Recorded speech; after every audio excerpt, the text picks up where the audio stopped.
Hi guys, today I'm going to give you a quick look at a time to failure AI model, otherwise known as a TTF model, which users can build using the model wizard in VROC's AI solution, OPUS.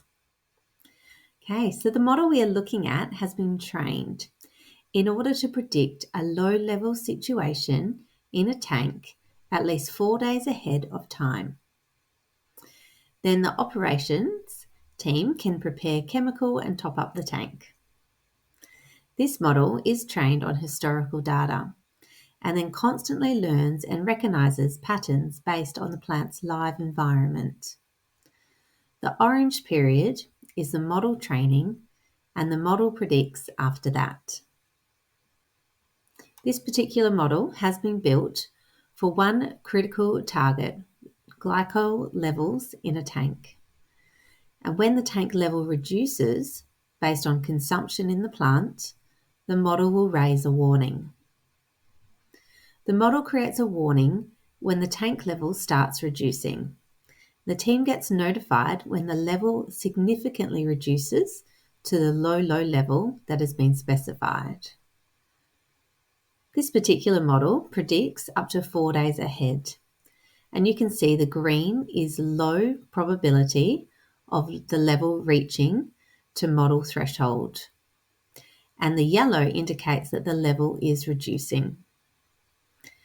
After the operators intervene, topping up the glycol in the tank, the model predicts normal operation immediately. This is a reoccurring issue that the operations team must closely monitor. As we drill down, we can see the model has automatically ranked the contributing factors, the top 20 in this example. This allows operators and engineers to understand the underlying root causes so they can plan interventions.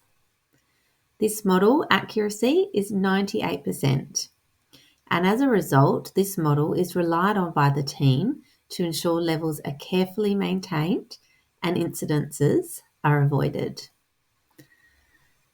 Time to failure AI models can be built rapidly without any coding within the OPUS platform. For plants and facilities with reliability issues or critical equipment within their processes, these insights can help operators maintain reliability and production. So there you have it. That's a quick look at the time to failure modelling within OPUS. If you have any questions at all, please reach out to our helpful team, and I look forward to sharing some more product features with you again soon. Thank you.